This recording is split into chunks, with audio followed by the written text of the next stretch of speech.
Hola, ¿qué tal? Muy buenas tardes. Hoy siendo lunes 24 de febrero del 2020, en su programa Cosmonautas Filosóficos, grabamos la edición 521 desde la ciudad de Matamoros, Tamaulipas, ciudad fronteriza con Brownsville, Texas. Hoy tenemos a un gran invitado, al doctor Santiago Armesilla Conde, después de 3 años, 4 meses de aquella primera entrevista que realizamos acerca de las generaciones de izquierda en España y la izquierda fundamentalista de Podemos en aquel octubre del 14 de octubre del 2016. El tema del cual vamos a hablar el día de hoy es acerca de su libro El marxismo y la cuestión nacional. Marxismo y la cuestión nacional española, publicado por la editorial El Viejo Topo. Bienvenido, Santiago. Bien hallado, Doctor Santiago bien hallado, Israel. Llevas muy bien la cuenta del tiempo de nuestra última charla y bueno, como decíamos ayer, tendríamos que empezar a titular esta, ¿no? El marxismo y la cuestión nacional española, el título de tu gran libro publicado por El Viejo Topo. Publicado ya también hace tiempo, porque la edición primera fue en septiembre de 2017 ya. Ajá. O sea, han pasado 2 años y medio desde que se publicó, se sigue vendiendo, sigue generando polémica y bueno, es lo que se buscaba. Y sigue vigente. Las tesis del libro siguen totalmente vigentes. Bastante interesante todo la cuestión de la dialéctica que se formó en el libro, y me recuerdo todos los comentarios que recibías en tus redes sociales acerca de tu libro, ¿no? Y los ataques. Sí, hubo bastantes ataques, pero también hubo bastantes defensas. De hecho, lo gracioso es que los mayores enemigos del libro yo creo que se pueden dividir en dos grupos. Primero está aquellos que son totalmente opuestos al libro porque no lo han leído ni lo piensan leer. Ese es un grupo que yo diría que es el mayoritario.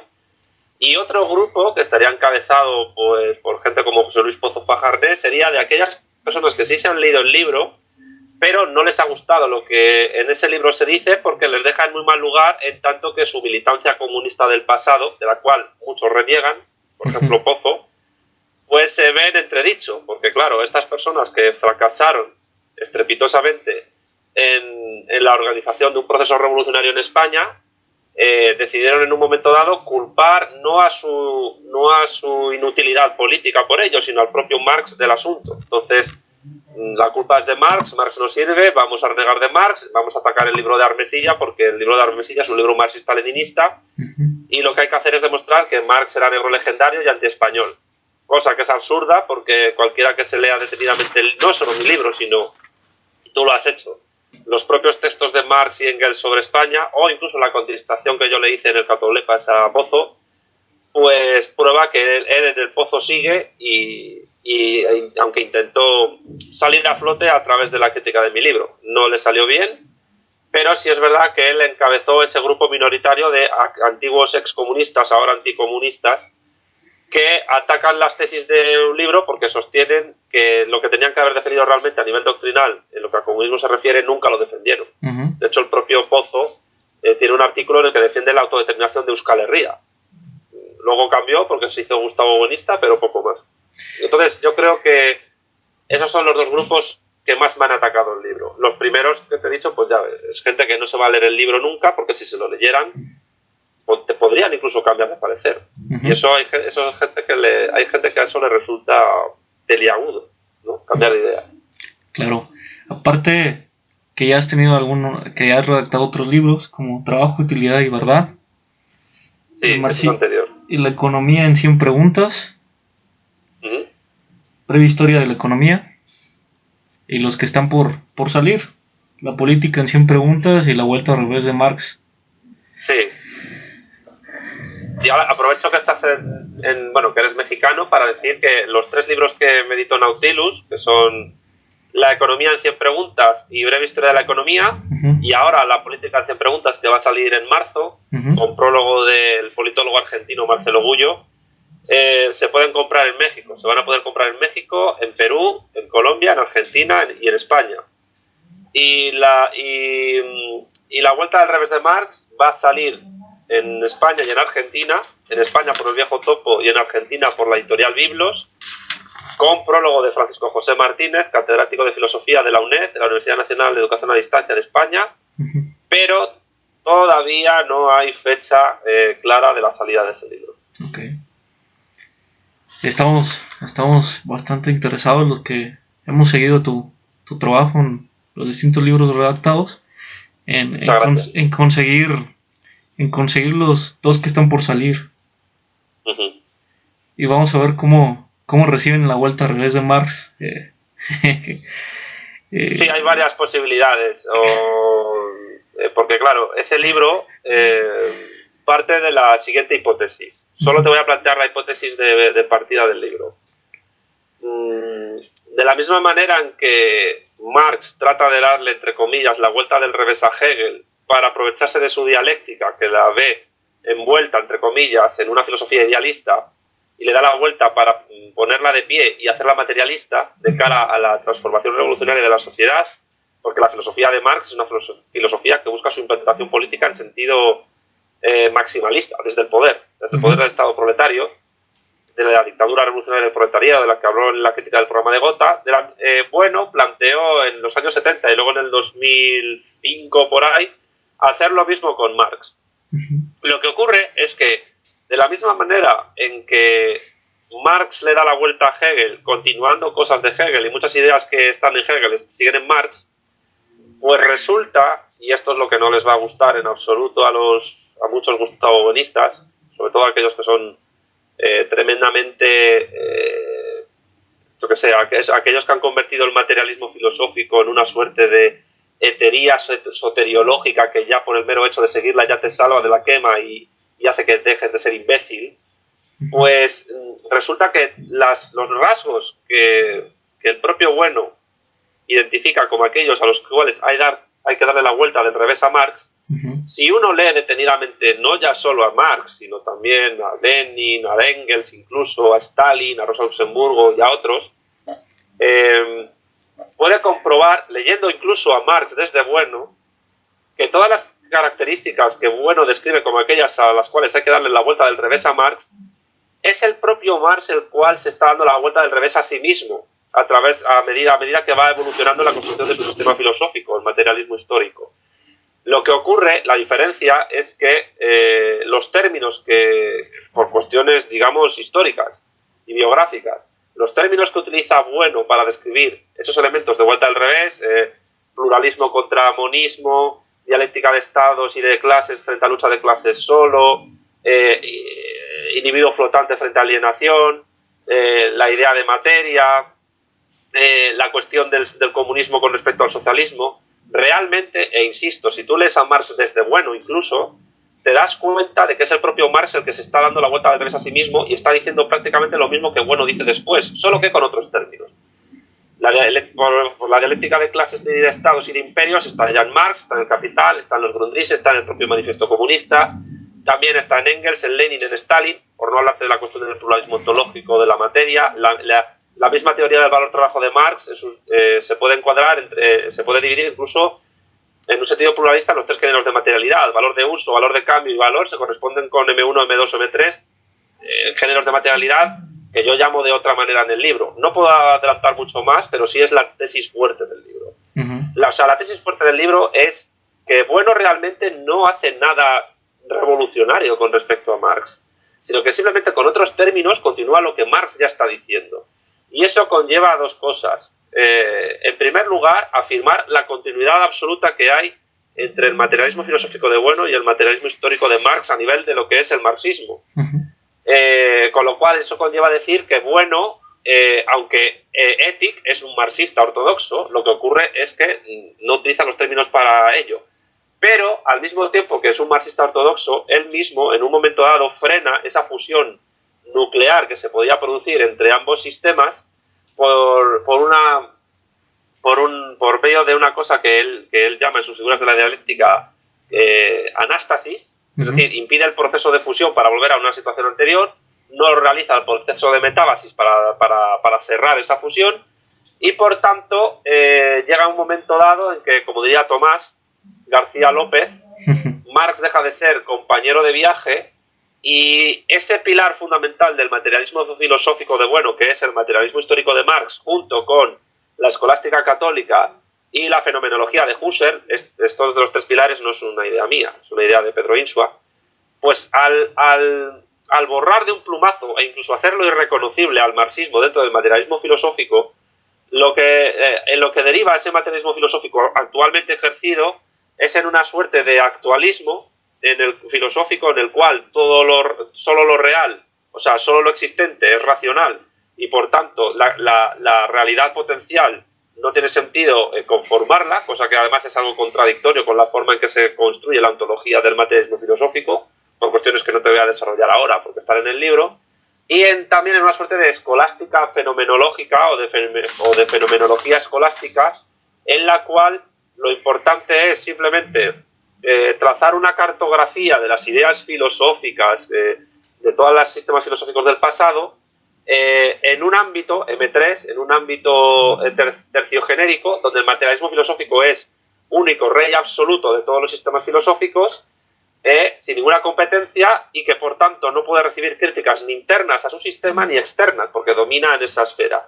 Esto dicho independientemente del impacto sociológico que pueda tener algunas ideas de Bueno a través de sus discípulos, a través de la Fundación Gustavo Bueno, pero la Fundación Gustavo Bueno se encuentra en una especie de zona de confort, de jaula de oro, en la cual su mera existencia explica la realización del sistema, y al mismo tiempo esa realización del sistema solo requiere el ejercicio de la crítica filosófica haciendo el mapamundi de todas las ideas filosóficas de la historia. Entonces el materialismo filosófico se ha convertido de esta manera en una especie de ameba unicelular que devora todo a su paso, se vuelve cada vez más gorda, pero claro, tú sabes que cuando un ser vivo engorda mucho, pues le cuesta moverse. Y claro, ellos ven cualquier avance, pues yo que sé, que llegue un chico de 20 años y vaya a la fundación a exponer una historia, cuando realmente lo único que hace es reproducir ideas que ya están en Bueno. Esto lo digo por un chico que se llama Mike Kites, que dio una charla sobre la noetología de las artes poéticas o algo así, que básicamente era interesante, pero yo creo que se centró en una crítica a Jesús Maestro, estará familiarizado con sus teorías de la literatura, diciendo básicamente que del materialismo filosófico no puede salir ninguna disciplina científica ni nada. Entonces la cuestión es, del materialismo filosófico, ¿qué diantres sale? Porque si no puede salir una teoría política revolucionaria, si no puede salir una teoría científica de la literatura, si no puede salir una crítica de la razón económica y por tanto ofrecer nuevas teorías económicas a otras disciplinas, ¿qué cojones puede salir del materialismo filosófico? Pues solo puede salir lo que ellos quieran que salga. ¿Y qué es lo que sale? Pues la cartografía de las ideas. De hecho, bueno, ya estoy diciendo muchas cosas que están en el libro, pero... de hecho...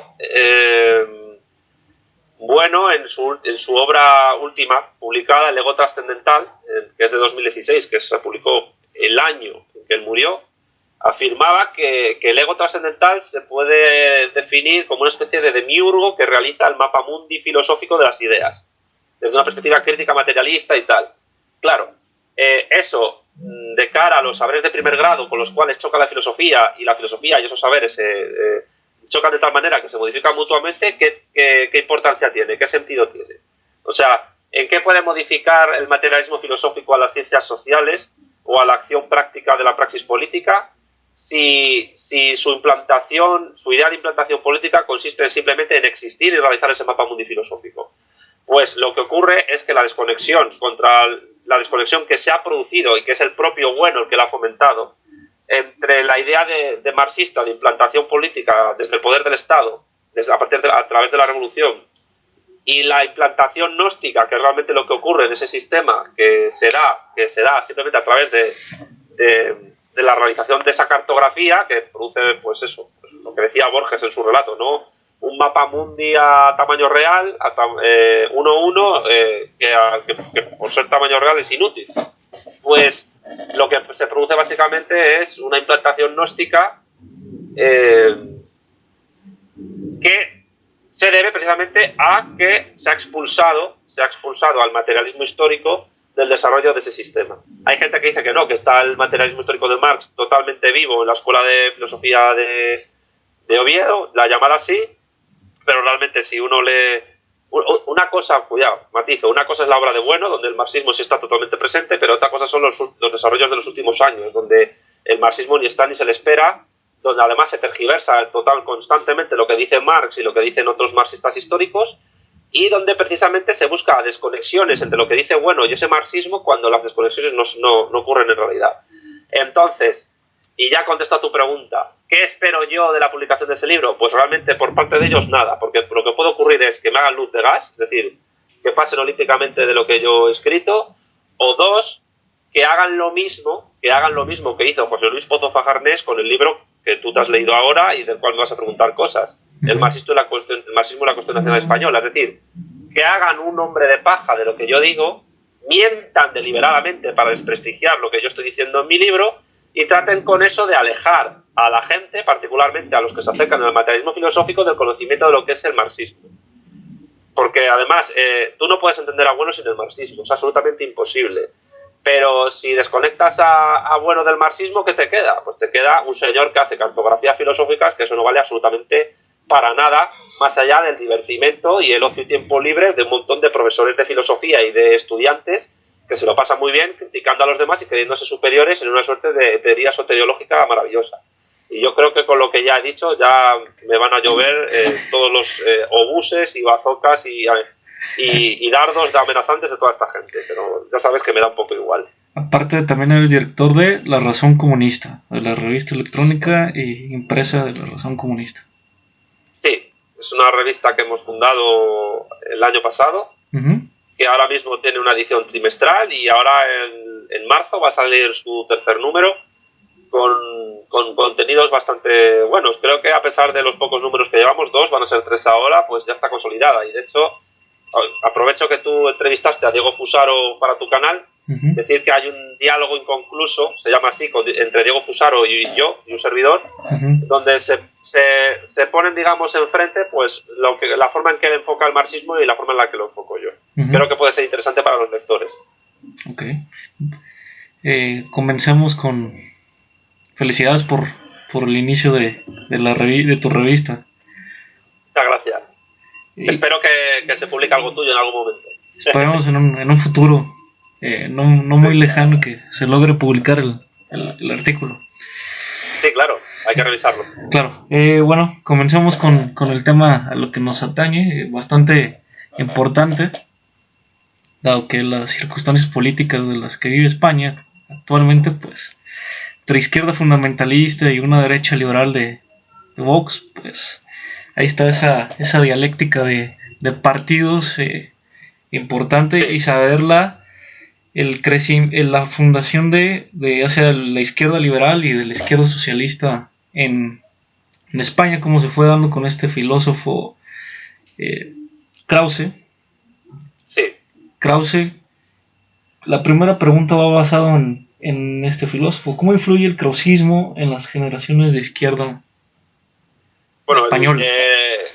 En el libro yo trato la cuestión del krausismo y su relación y su enfrentamiento realmente con el marxismo, enfrentamiento que se produjo después de que llegara el marxismo a España, porque el marxismo entró después del krausismo, en uno de los apartados de la introducción del libro.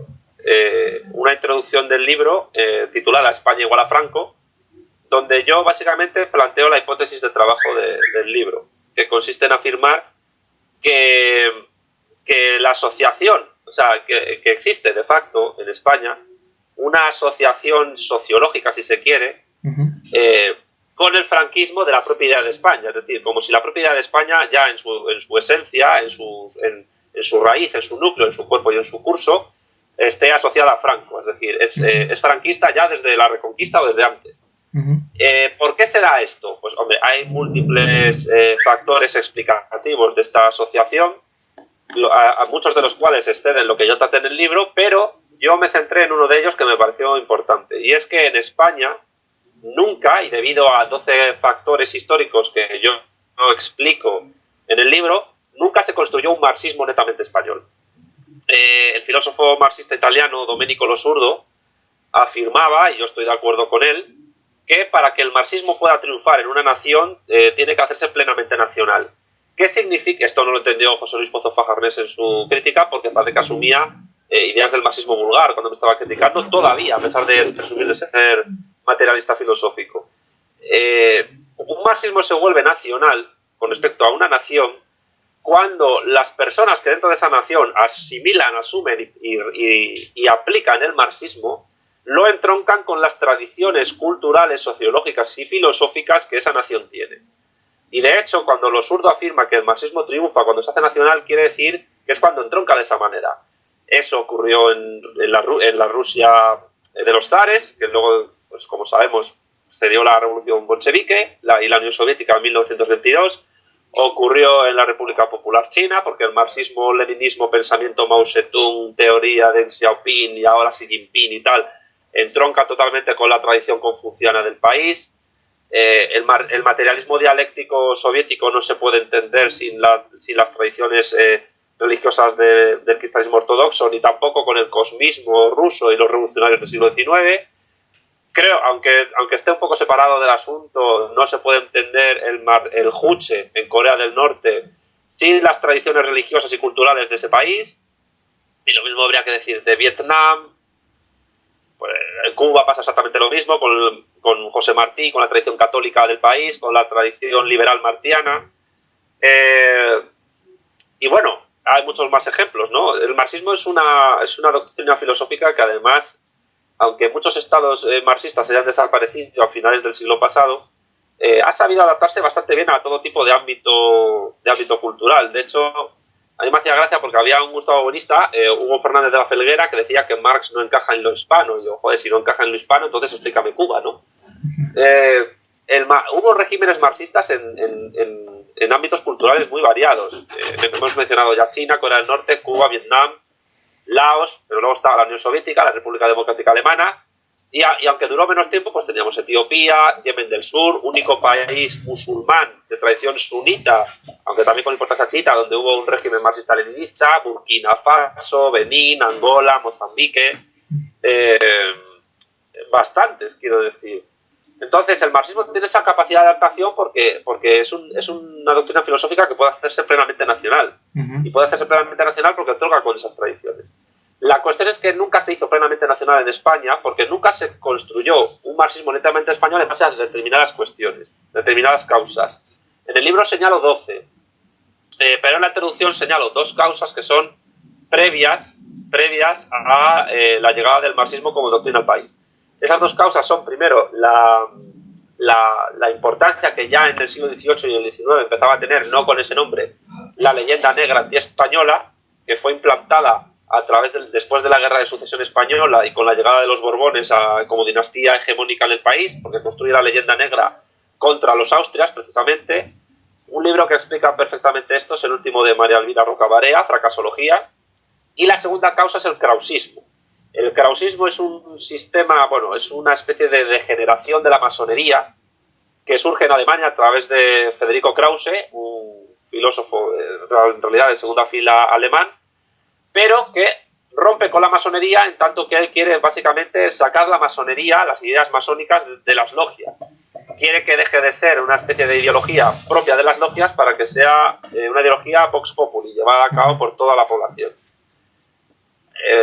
Años después, Krause fue recuperado por los masones, pero sí es verdad que le expulsaron de la orden por precisamente eso, por tratar de convertir el mundo, de hacer que el mundo entero fuera una logia masónica, por decirlo de alguna manera.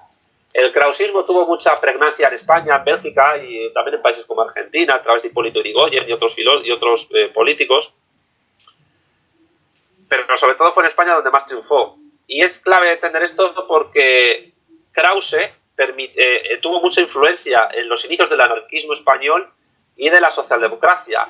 Y cuando Hegel entró con su filosofía, porque Marx parte de Hegel, lo hizo sobre todo a través de círculos ideológicos conservadores. Uno de los y claro, las primeras izquierdas definidas que en España son potentes, dejando aparte la liberal y la jacobina a través de los afrancesados, la anarquista y la socialdemócrata, fueron antes krausistas que marxistas, y la manera en que ellas asumieron ideas marxistas de una manera tardía, porque las traducciones de Marx entraron tarde, entraron mal, etcétera, pues resulta que fueron conformadas a través de esas ideas idealistas y cosmopolitas de una confederación universal armónica de pueblos que ya tenía el krausismo. En el libro yo lo que trato es de ofrecer también una especie de contraposición entre las ideas básicas del idealismo cosmopolita krausista y el materialismo histórico, para ver que son dos doctrinas completamente incompatibles. Y también afirmo en otro apartado que no se puede entender la construcción del régimen del 78 y de nuestra constitución española actual sin las ideas propias del krausismo. Y de hecho el PSOE, a través de la institución libre de enseñanza primero y de las ideas que se empezaron a conformar en el Congreso de Sueces después, siendo Zapatero y Pedro Sánchez, pues digamos, los últimos grandes krausistas españoles, el cual ha instaurado el krausismo como, digamos, una de las ideologías dominantes del régimen, que además es el que ha permitido lo que Marcelo Gullo llamaría la subordinación política perfecta en un país. El krausismo es una ideología, una filosofía, sin la cual no se puede entender el paupérrimo desarrollo de un marxismo netamente español, cosa que nunca ocurrió, y al mismo tiempo lo que explica la sumisión voluntaria de España a poderes geopolíticos hegemónicos exteriores. Porque el krausismo realmente es una filosofía que no entiende la geopolítica como tal, no entiende lo que es la dialéctica de clases de estados y de imperios. Ellos consideran que hay una especie de lucha entre la luz y la oscuridad, la ilustración y la ignorancia, y que solo a través de la hermandad confederada de todos los pueblos de la Tierra, el ideal de la humanidad de Krause, que luego fue plagiado y traducido por Julián Sanz del Río, impulsor de la Institución Libre de Enseñanza, pues llega a lo que es el progresismo español, ¿no? Y te diría incluso que las izquierdas indefinidas, entroncando con nuestra charla de ayer, que tuvimos hace 3 años, absolutamente todas, incluido Podemos. Entonces, claro, los marxistas en España y los marxistas hispanohablantes, yo creo que tienen que ser, para poder, radicalmente antikrausistas, y con radical me refiero a ir a la raíz de las cuestiones, a la raíz de las cosas. El krausismo ha sido nefasto, absolutamente nefasto para la política y la educación española. De hecho, la mala educación que tienen un montón de generaciones de españoles se debe a la influencia educativa que ha tenido el krausismo en la conformación de los planes de, precisamente esto, de los planes de enseñanza. La conformación de estos partidos, es importante la siguiente pregunta, dado que el actual Partido Comunista Español, Podemos, PSOE no manejan la cuestión nacional española. Pocos saben que, como tú mencionabas, Marx, Engels, Stalin, Rosa Luxemburgo, lo escribes muy bien en el libro, la definición de nación política. ¿Cuál es la definición de nación política de Marx y Engels? En el marxismo-leninismo no se utiliza el término nación política como tal, se utiliza en el materialismo filosófico. Pero que no se utiliza el término como tal no significa que no se ejerza.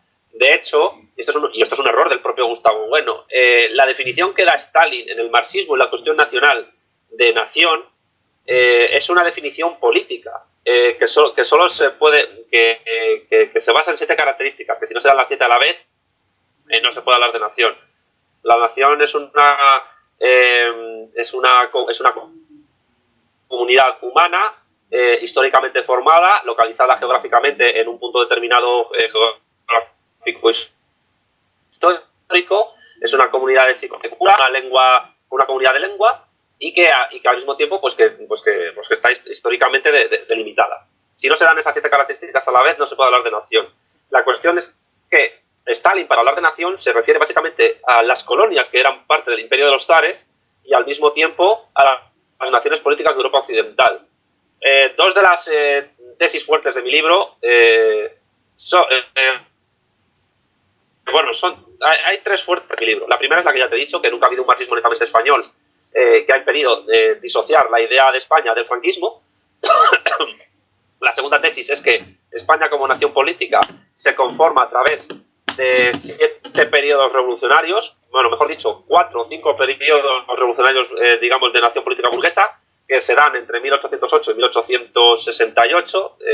Los 5 primeros serían la Guerra de Independencia, el trienio liberal, la Primera Guerra Carlista, la Alcalvarada y después el sexenio revolucionario, el sexenio democrático. Y luego ya se dan 2 periodos más en el siglo XX, donde hay una pregnancia obrera considerable, ya en el quinto la vía, de signo anarquista sobre todo, que serían el trienio bolchevique y después la Segunda República y la Guerra Civil Española. Resulta que en su libro sobre el derecho de las naciones a la autodeterminación, bueno, más que el libro, una serie de artículos que fue publicando Lenin en una revista rusa en su momento, afirma que las naciones de Europa, estos artículos los escriben en diálogo con Rosa Luxemburgo, sobre dónde aplicar el derecho de autodeterminación. Lenin define el derecho de autodeterminación básicamente como el derecho de las naciones a separarse de otras.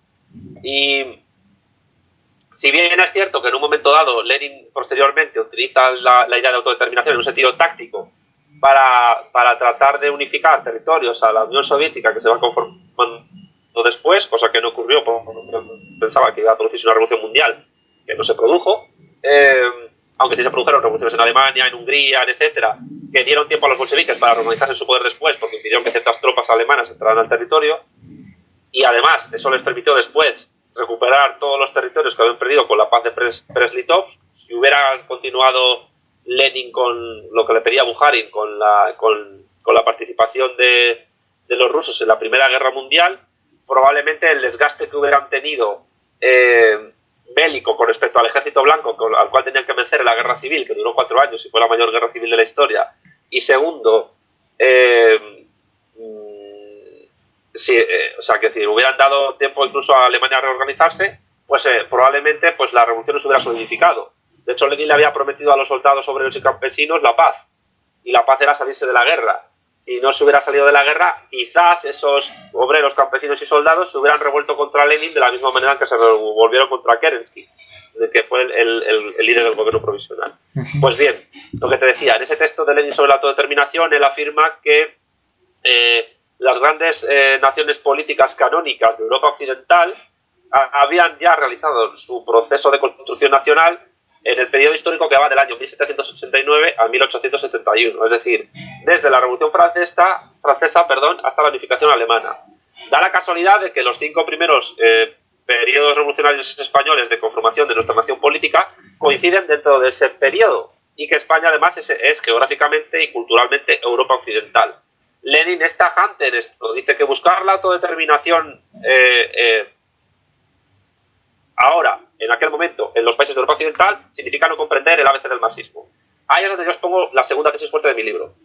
Él y Rosa Luxemburgo se distancian en la aplicación de la autodeterminación respecto al caso de Polonia, porque Rosa Luxemburgo es contraria a la independencia de Polonia respecto de Rusia, porque eso debilita el ámbito geopolítico de la revolución, cosa que ella tiene razón. Mientras que Lenin considera que Polonia, y él también tiene razón, es una colonia del imperio de los zares. Polonia fue, lo explico en el libro, un imperio inmenso en Europa Oriental, el único que llegó a conquistar Moscú, pero en un momento dado su revolución burguesa es abortada porque la aristocracia que dominó el imperio de la República de las Dos Naciones se alía con austríacos, prusianos y rusos para básicamente hacer a Polonia desaparecer del mapa. Entonces Polonia se convierte en una especie de protectorado de Moscú, y lo que reivindica Lenin es la independencia de Polonia para debilitar ese poder aristocrático burgués en Moscú, con lo cual a través del caso polaco se produce una división entre dos bolchevismos, lo que yo llamo bolchevismo oriental y lo que también yo llamo bolchevismo occidental. ¿Qué es el bolchevismo oriental? Es aquel bolchevismo que se aplica en los imperios multiétnicos y multireligiosos que tenía Europa en aquel momento en el este del continente. El imperio ruso, el imperio austrohúngaro y el imperio otomano. 3 imperios que se caracterizan porque en ninguno de ellos se había realizado una revolución burguesa en el periodo antedicho por Lenin entre 1789 y 1871. Esos 3 imperios caen con el fin de la Primera Guerra Mundial se crea la Unión Soviética, Polonia resurge, surge Checoslovaquia, surge Yugoslavia, se independizan un montón de estados en los Balcanes y el Imperio Otomano desaparece y aparece Turquía con la revolución de Ataturk.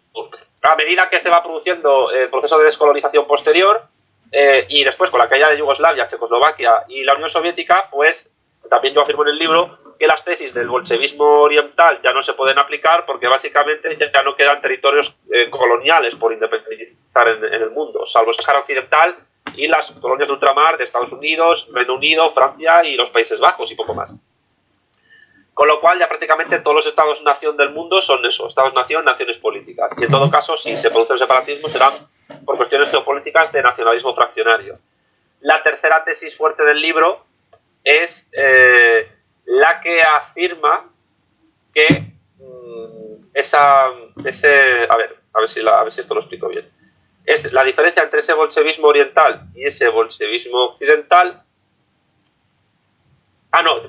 Perdona, ya te he dicho las tres tesis fuertes del libro. La cuestión es que la nación política que explican los marxistas-leninistas, tanto los bolcheviques orientales como los bolcheviques occidentales, es básicamente el Estado-nación burgués que se genera a través de la transformación revolucionaria de la monarquía absoluta anterior, de colonias que tienen los imperios depredadores del capitalismo en los siglos XVIII, XIX y XX, y a través de la reconfiguración también de monarquías autoritarias que luego pasan a ser monarquías absolutas y que a su vez fueron unificación de reinos feudales que eran estados medievales. ¿Qué sería entonces el Estado? ¿Cuál es el modelo entonces de Estado que defiende el marxismo-leninismo? Que por eso tiene una teoría del Estado. El modelo de Estado es aquel que se produce tras una revolución proletaria que destruye la máquina de explotación estatal burguesa y genera un Estado nuevo. Ese Estado nuevo que se levanta sobre las ruinas, el territorio y la población del Estado burgués anterior, no es su balcanización, es la dictadura revolucionaria del proletariado. Y ese Estado proletario, ese Estado que tiene que realizar la transición socialista hacia el comunismo, es un Estado republicano, centralista, unitario, o sea, jacobino y lo más grande posible a nivel homogéneo para que tenga un mercado interior potente. Por lo tanto, si todos los revolucionarios comunistas que quieran en el futuro, si hay comunismo, realizar la revolución en sus países, si lo tratan de balcanizar, realmente no son comunistas, realmente son traidores a la ideología comunista. Y lo que tendría que hacer es reivindicar la historia nacional de su país para poder llegar al máximo número posible de trabajadores para poder hacer la revolución. Es decir, hacer que el marxismo sea nacional político efectivo. Y más ahora en el siglo XXI, donde ya el territorio y el ámbito cultural de aplicación de lo que fue el bolchevismo oriental, ha desaparecido.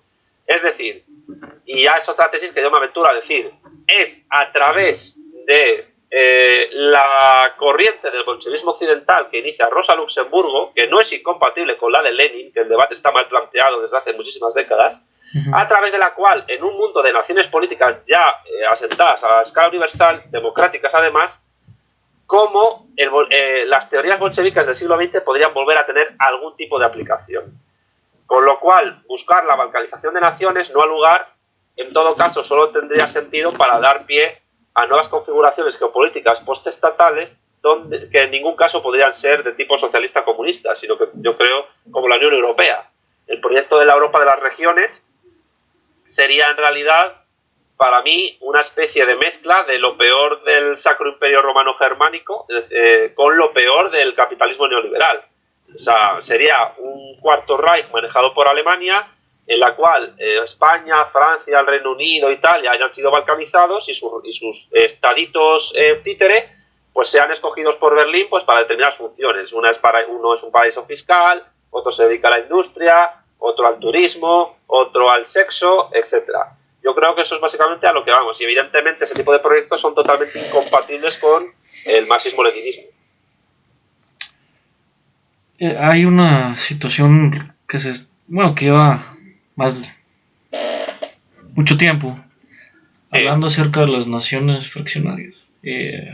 Ahorita lo que acontece en España es acerca del Partido Nacionalista, Partido Nacional Vasco y el PETCAT, ¿no? El de Cataluña. Sí.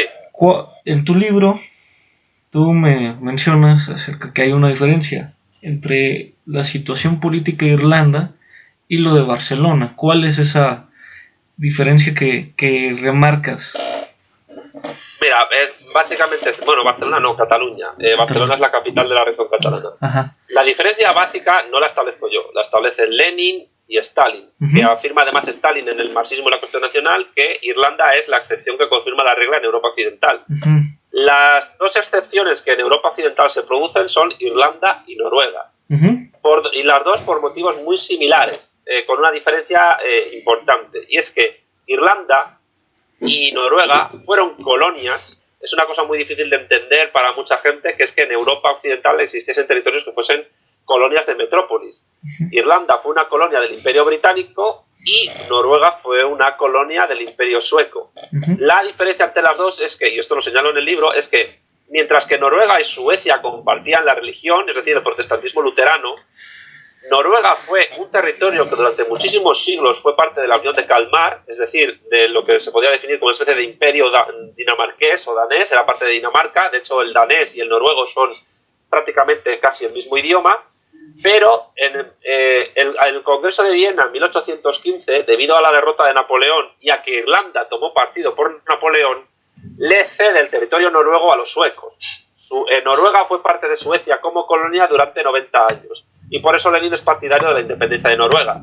Rosa Luxemburgo, con buen tino, le dijo que en el momento en que se independicen los noruegos de los suecos no iban a construir un Estado socialista. Y es cierto, aunque es cierto también que Noruega tiene una economía mixta bastante potente, el petróleo noruego es propiedad del Estado, pero Noruega cuando se independizó y hasta ahora se conformó como una monarquía constitucional, donde, por cierto, la dinastía reinante es de origen danés. La diferencia con Irlanda es que Irlanda fue una colonia del imperio depredador británico, en la cual además se dio desde siempre una diferenciación religiosa notable, porque, sobre todo a partir de Enrique VIII, porque la religión oficial de la metrópoli británica es el protestantismo anglicano, mientras que Irlanda siempre ha sido católica.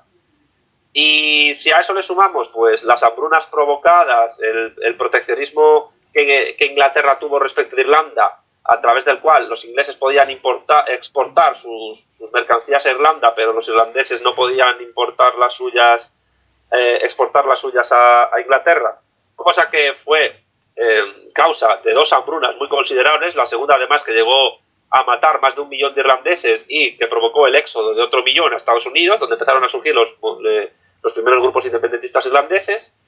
Pues eso explica lo que fue luego la independencia irlandesa en la década de 1920. De hecho, la independencia de Irlanda, que es la primera colonia que se independiza de Londres, marca el inicio del fin del Imperio Británico a nivel de poder universal. Y básicamente esa es la diferencia. Es decir, Cataluña nunca ha sido una nación en el sentido estalinista de la palabra, nunca ha cumplido las 7 características propias que tiene una nación. España sí, e Irlanda también, pero es que al mismo tiempo Cataluña, ni el País Vasco, ni Galicia, ni ninguna región de España ha sido jamás colonia de España, ni colonia de Madrid, mientras que Irlanda sí. De hecho, desde Felipe V, Cataluña y el País Vasco han sido regiones absolutamente mimadas a nivel económico y lo siguen siendo hasta ahora por el poder estatal español. Fíjate si son mimadas estas regiones, que Pedro Sánchez está pensando seriamente, yo creo, practicar un indulto a los políticos presos que realizaron el intento de secesión en Cataluña, y al mismo tiempo el año que viene se van a transferir una serie de competencias estatales al País Vasco que le van a permitir convertirse en una suerte de Estado libre asociado de España. Es decir, es cumplir el plan Ibarretxe que se presentó hace años, en época de Zapatero, pero de tapadillo, de manera oblicua. El País Vasco, a partir de marzo del 2021, creo que va a empezar a poder manejar la seguridad social. Y eso significa romper la caja única de la seguridad social de todos los españoles. Y eso implica otra cosa. Implica realmente que el resto de España se convierte en un Estado libre asociado del País Vasco, con la diferencia de que Madrid va a seguir conservando las competencias militares, de defensa, etcétera. Pero esto está dentro de lo que es la disolución de España como nación política dentro de la Unión Europea, cosa que posibilita la propia Constitución. Vamos a eso, básicamente. Vamos a un proyecto de geopolítico europeo que es totalmente incompatible con el marxismo, pero que hay grupos de izquierda indefinida que se autodefinen marxistas, que lo defienden y que además, si criticas ese tipo de posiciones desde el marxismo, te van a llamar ellos fascista o falsa. Con lo cual ahí te das cuenta, entre otras cosas, de que esta gente sobra a nivel político completamente en el país. Además, en tu libro describes muy bien la influencia de España, que también tuvo el anarquismo. Sí. De personajes como Francisco Ferrer y otros. Sí, Anselmo Lorenzo y otros. El anarquismo fue muy potente en España debido a que el proletariado industrial estaba muy poco desarrollado en el país en el siglo XIX. Uh-huh. Y es cierto que el anarquismo prendió mucho en el campesinado andaluz y catalán, pero esa influencia de ese campesinado fue muy fuerte en los obreros industriales de momento, que hicieron que se afiliaran a la CNT. El anarquismo fue la izquierda definida hegemónica en España, yo diría que precisamente entre 1860 y 1868 y la Guerra Civil. Uh-huh. La CNT, la Confederación Nacional del Trabajo, fue el mayor sindicato de España durante muchísimos años. Tenía hasta 300.000 afiliados. No, miento, creo que superaron el 500.000, 600.000. La cuestión es que cuando el bando republicano pierde la Guerra Civil, toda esa gente, todos esos anarquistas, ¿dónde se fueron? Porque se diluyeron, algunos se metieron en Falange, otros se metieron en el PSOE, otros se metieron en el PC. Entonces, el anarcosindicalismo como fuerza política fue destruida, pero la influencia de sus ideas sigue vigente porque está, digamos, diseminada, diluida en otros grupos de izquierda políticamente indefinida. Eso es lo que ha quedado del anarquismo. También es importante remarcar los artículos de los que escribía Marx acerca desde la Constitución de Cádiz hasta más adelante en el New York Tribune acerca de España. Pocos conocen estos artículos. Sí, de hecho te voy a contar una anécdota. Yo cuando estudié el bachillerato, uh-huh, en mi último curso en España, tuve un profesor de filosofía que afirmó que nos dijo en clase que esto fue en el año 2000-2001, uh-huh, que Marx nunca se había ocupado de España, que nunca lo había tenido en cuenta. Yo a la larga pensé, bueno, este hombre, ¿cómo narices se sacó la oposición para poder ejercer su labor? No sé qué habrá sido de él. Le deseo lo mejor, la verdad, pero realmente Marx se ocupó muchísimo de España. Marx tenía una alta estima a España y a su historia, y de hecho Marx aprendió español, sabía leer perfectamente español a través de la lectura del Quijote y de otros autores. Es cierto que manejó muchas referencias bibliográficas sobre España en la Biblioteca de Londres, que en muchos casos eran negrolegendarias, pero él acusó a esos negrolegendarios precisamente de no comprender a España. De hecho, es famosa la frase de Marx en la que decía que acaso España, junto con Turquía, era el mayor incomprendido por sus contemporáneos en el resto de Europa, uh-huh, y que eso les llevaba a tener una idea y una comprensión de lo que era la historia de España completamente desacertada. Y de hecho Marx opone una historia de España totalmente opuesta a esa leyenda negra. Uh-huh. Marx no fue en ningún momento negro legendario. Tampoco es que fuera rosa legendario, más que nada porque la leyenda rosa es una corriente que se da en ámbitos muy concretos de la historia de España y de una manera tampoco no muy desarrollada, quizás en el franquismo un poco, pero realmente Marx lo que hace es Marx no explica la historia de España, de cómo se conformó el Imperio Español. A Marx no le interesa eso. A Marx lo que le interesa es cómo se conforma España como nación política. Uh-huh. Y evidentemente, en la conformación de España como nación política que se da en el siglo XIX, a Marx lo que le interesa es cómo se va desarrollando la revolución liberal burguesa, cómo se desarrolla el capitalismo en España y al mismo tiempo cómo se va perdiendo el imperio. De hecho, voy a encender la luz porque se está empezando a poner de noche aquí en Buenos Aires. Fíjate qué cambio de... Ahora estoy amarillo. Te decía que a Marx le interesaba describir cómo se va desarrollando el capitalismo en España. Uh-huh. Y lo hace de tal manera que ve pues cómo la esclavitud, el comercio de esclavos en la época en que España pierde prácticamente todo su imperio en la América continental se acrecenta mucho más que en periodos anteriores. Y de hecho, Marx tiene una frase en una nota a pie de página del tomo 1 del Capital. Creo que recordar que es en el capítulo 3 del tomo 1, donde todavía está analizando la mercancía, una frase en la que yo creo que describe perfectamente, sin mencionarlo explícitamente, por qué cae el Imperio español. Es decir, a partir de Marx no estudia cómo se conforma el Imperio español, que eso es lo que hace Gustavo Bueno en España frente a Europa. Marx estudia cómo se forma la nación política española y lo explica muchísimo mejor que nadie. De hecho, eso a mí me serviría para calificar a Marx como uno de los mayores hispanistas de la historia, pero un hispanista muy particular, porque es un hispanista que trata de explicar dos cosas. Uno, cómo se gesta el capitalismo y la nación política española, y al mismo tiempo cómo cae el Imperio español. El Imperio español cae, y lo explica Marx, y esto está en mi contestación a Pozo, que creo que como está en el Pozo todavía buscándose a sí mismo, no se enteró de nada de lo que yo le decía. El Imperio español cae y Marx lo explica de esta manera. Marx, la frase textual que tiene en el Capital es la siguiente: ya Don Quijote pagó caro el precio de pensar que la caballería andante era una institución que era adaptable y combinable con cualquier forma de sociedad política. ¿Qué significa eso? La caballería andante, Gustavo Bueno en España no es un mito, explica que Don Quijote es el espejo de la nación española. ¿Cuándo muere Don Quijote? Siento por hacer el spoiler que voy a hacer de la segunda parte del Quijote, al que no lo ha leído, pero bueno, el Quijote muere en la segunda parte del Quijote al final, cuando es derrotado por el estudiante en Barcelona. Curiosamente en Barcelona es derrotado Don Quijote. Recobra la cordura, y al recobrar la cordura pues se muere. Es decir, el Quijote deja de llevarse por su locura de haber leído libros de caballería y de ir por el mundo desfaciendo entuertos. Y al recobrar la cordura es cuando se muere. ¿Por qué recobra la cordura? Porque se da cuenta de que la caballería andante ya no es compatible con la modernidad. O la modernidad que ya en el siglo XVII se está empezando a gestar y donde se están produciendo los resortes finales de la transición mercantilista entre el feudalismo y el capitalismo. El Imperio español cae entre el siglo XVIII y el siglo XIX porque era un imperio conformado de una manera totalmente incompatible con el modo de producción capitalista. El que derrota al Imperio español, y esto lo dice Marx, y esto es muy difícil de asimilar por muchos Gustavo Buenistas, es el Imperio británico. Un imperio británico que surge, que se impone a nivel universal bajo tres pilares. Primero, el proteccionismo económico de Isabel I de Inglaterra, que permite convertir a una isla donde apenas se producía nada en una potencia ya manufacturera.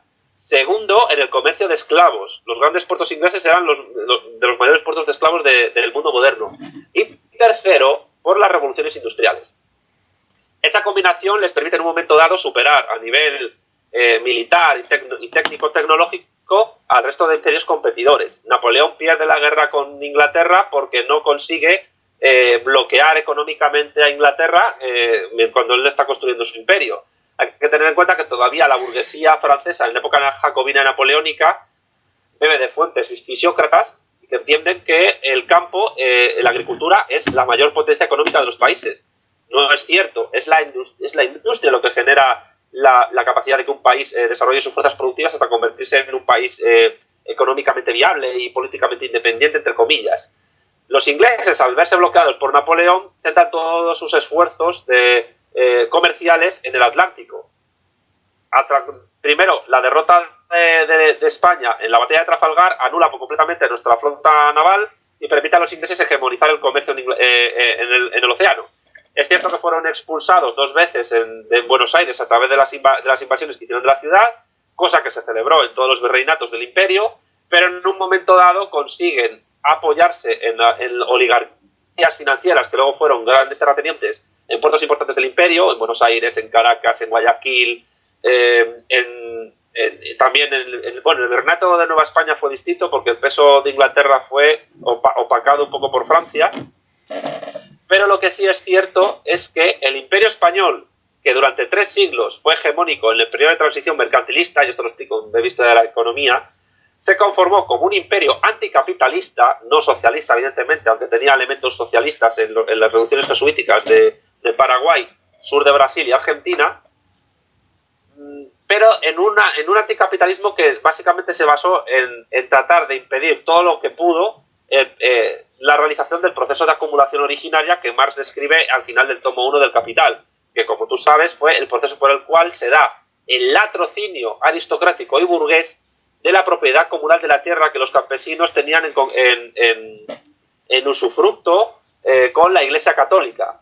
A finales del siglo XV es cuando en Europa Occidental se empieza a producir ese proceso de acumulación originaria, que es siempre violento, que es una lucha de clases y de estados tremenda. Con la Reforma Protestante eso se acrecienta muchísimo más. Aunque en Alemania no llega a triunfar porque Alemania no se unifica y durante 3 siglos se convierte en una suerte de estaditos totalmente independientes y basados en economía agraria. Pero en Inglaterra sí triunfa. Inglaterra, con los procesos históricos que te he descrito antes, proteccionismo de la industria manufacturera, esclavitud y revolución industrial, varias revoluciones industriales, consigue convertirse en un hegemón que a través del impulso del modo de producción capitalista, a través de su dialéctica imperial, vence al Imperio Español.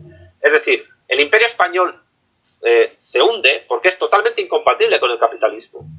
Y es cierto que Marx afirma que el capitalismo es un modo de producción necesario para el progreso histórico y porque el socialismo vendría después. Eso ha servido a muchos críticos de lo que yo digo para afirmar que yo estoy defendiendo una suerte de antiguo régimen español. No, yo no defiendo ni dejo de defender. Yo estoy como Marx explicando por qué cae el Imperio Español. Y el Imperio Español cae porque llega un momento en que ya no puede evitar el proceso de acumulación originaria dentro de sus propias fronteras. La cuestión es que el proceso de acumulación originaria se da en los territorios que se independizaron del Imperio Español a través de una serie de guerras civiles comandadas por la unión de las oligarquías criollas que luchan contra el poder de Madrid, dirigidas en parte por logias masónicas que son dirigidas por el Imperio Británico, que en ese momento actúan como una suerte de servicios secretos de Londres, y que consiguen conformar pequeños estados controlados por estas oligarquías que se dedican única y exclusivamente durante varios siglos, es decir, siglo XIX y buena parte del XX, a la producción y exportación de materias primas y el comercio de esas materias primas y de una explotación rudimentaria de las mismas a cambio de la importación de mercancías manufactureras llegadas desde Europa Occidental y particularmente desde Inglaterra y desde Francia, que mantuviera a estos estados ya independizados de jure, pero protectorados británicos o franceses de facto, en una situación de extractivismo económico, de monocultivo de materias primas, que permitía a esas oligarquías, pues, primero frenar un desarrollo burgués industrial y, por supuesto, también frenar el desarrollo de un cierto proletariado. Con lo cual, y esto es algo difícil de aceptar para muchos gustavobuenistas, es el capitalismo anglosajón depredador el que derrota al Imperio Español.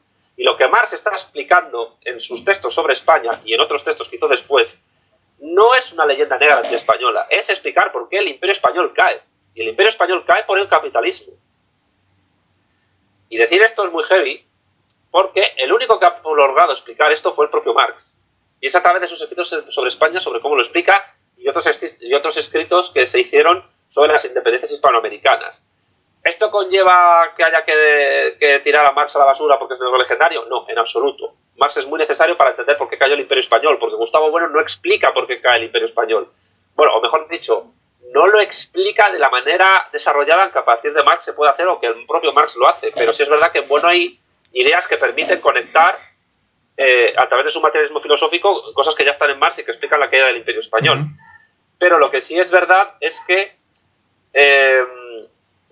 no solo hace falta explicar cómo el Imperio Español surge como potencia, cómo surge como civilización y cómo durante 3 siglos se conforma como el gran hegemón universal. Hay que explicar por qué cae. Y la cuestión es que el materialismo histórico de Marx nos ofrece herramientas muy potentes, tremendamente potentes, para explicar por qué cae. Y cae por estos procesos históricos que te he dicho yo. Dialéctica de clases, de estados y de imperios en las cuales las oligarquías criollas son aliados indiscutibles de las burguesías industriales que dominan ya en el Imperio Británico y que tratan de impulsar y que logran implantar a escala universal el modo de producción capitalista que en los 2 siglos posteriores se afianza, no ya solo a través del Imperio Británico, sino también a través de Estados Unidos. Porque esta es otra conclusión importante de este análisis. Y es que, y esto conecta el materialismo filosófico y su dialéctica de imperios con la idea de los modos de producción de Marx. y es que todos los modos de producción históricos que se han desarrollado a través de la historia, y que yo explico en Breve Historia de la Economía, se han desarrollado y se han impuesto a través de la dialéctica de clases de estados y de imperios.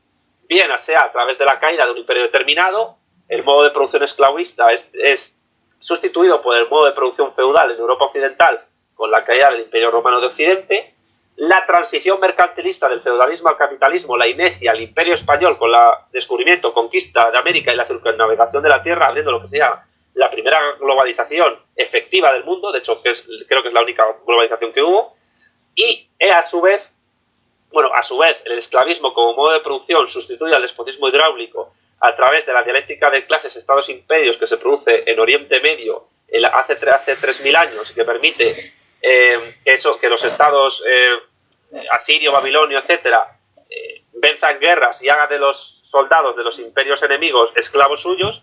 Y yéndonos al siglo XVIII, XIX y XX, son los imperios británicos y el estadounidense los que imponen el modo de producción capitalista a escala universal.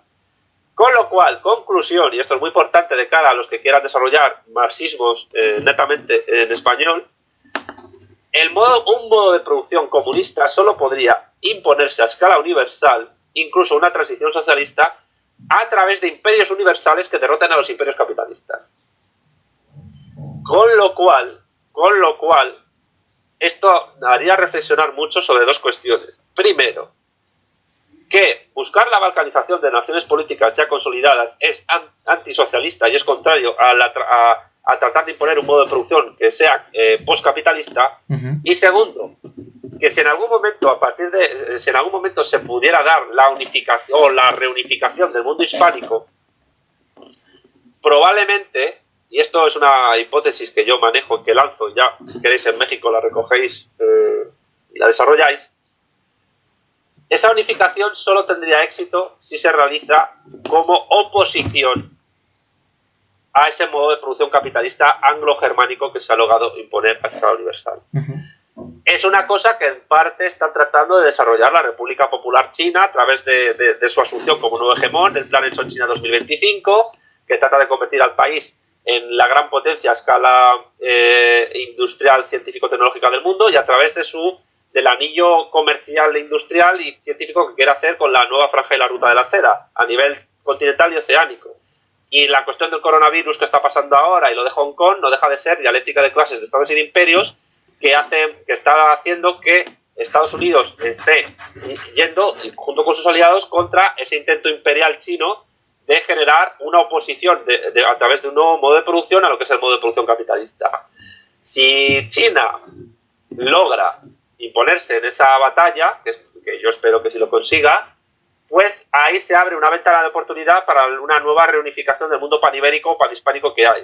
Si no lo logra, sin embargo, la hipótesis fuerte que yo estoy enunciando de una posición imperial a Estados Unidos y al capitalismo anglo-germánico que impulse un modo de producción postcapitalista, socialista, comunista, que no es teleología en ningún sentido, sino que es una finalidad política y económica e histórica, no se puede abandonar porque solo se puede oponer a un imperio otro imperio, pero de un signo completamente distinto.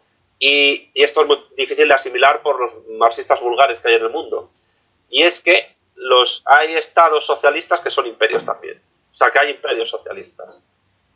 Y bueno, ya si quieres, como yo creo que ya he soltado un petardo, ¿no? Entonces, siguiente pregunta. La siguiente pregunta es importante porque Stalin habla acerca en su obra del marxismo y la cuestión nacional de la importancia que debe tener para conformar una nación política o una nación el idioma. El idioma en común que se debe para poder desarrollar.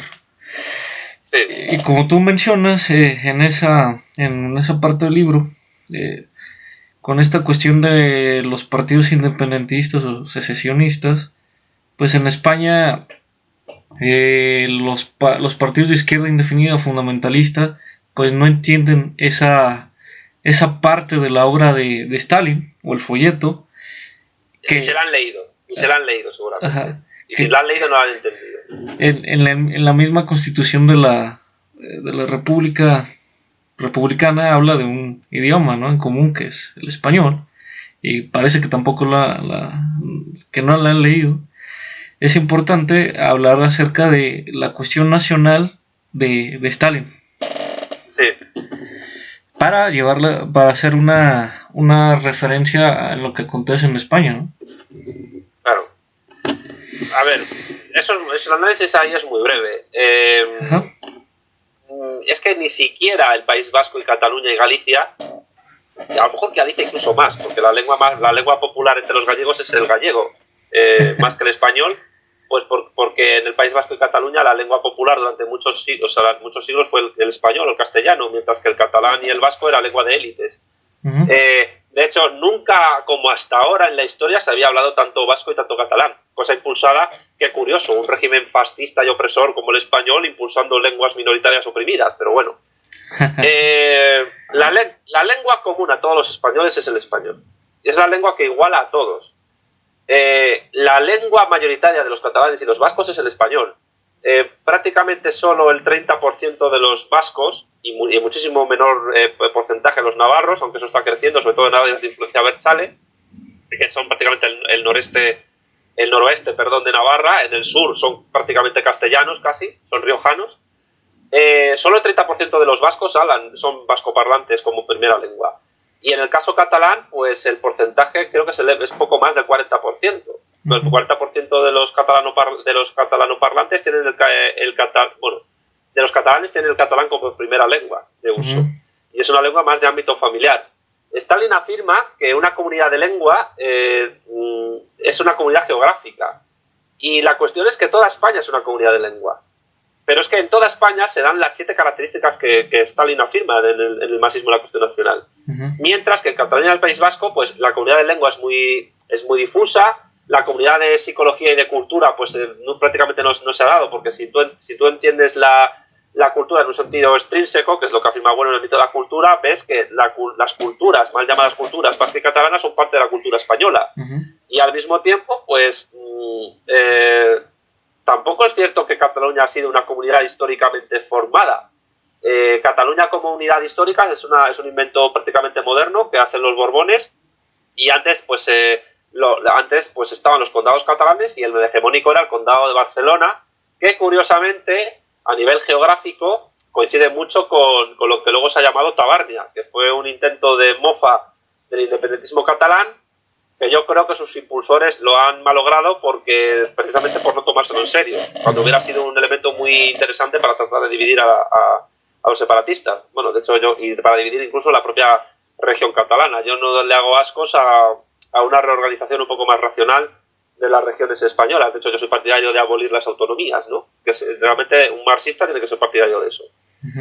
Y bueno, sí, básicamente yo lo que creo es que hay una especie como de... En los grupos que se dicen comunistas, estalinistas en España, que realmente o son izquierda indefinida, con hoz y martillo, o son socialdemócratas de hoz y martillo, o son en el fondo criptotrotskistas, porque Trotsky sí defendió la independencia de Cataluña y la balcanización de España, cosa que desde el estalinismo nunca ocurrió, aunque sí es cierto que la Comintern, con Dimitrov, Manuilsky y Stepanov, sí fomentaron el derecho de autodeterminación entonces, pero a partir de los textos de Stalin eso no se puede evidenciar, y de hecho el Partido Comunista de España, a medida que va avanzando la guerra civil, les coloca en una situación totalmente antiseparatista, y no ya solo Vicente Uribe. El propio José Díaz, que fue secretario general del PC, en 1938, en un discurso a camaradas iberoamericanos, donde incluso habla de una unidad iberoamericana, afirma que ni España es Checoslovaquia ni Cataluña son los Sudetes, y que se opone completamente a la secesión de Cataluña. Claro, estos a los que defienden el criptotrotskismo balcanizador de España, con fotos de Stalin, pues es contraproducente, porque claro, el José Díaz de 1936 no es el José Díaz de 1938. El José Díaz de 1938 tiene una postura realmente marxista-leninista de defensa de una dictadura revolucionaria del proletariado, republicana, unitaria, jacobina, centralista y grande en el sentido de territorial, de nación española. El caso es que los que malinterpretan a Stalin, y con esto termino de responderte, lo que hacen es sustancializar la cuestión de la lengua, la cuestión de la psicología y de la cultura por encima de otra serie de características, y hacen una interpretación culturalista de las características de Stalin, cuando las características de Stalin tienen un sentido nacional, político o colonial.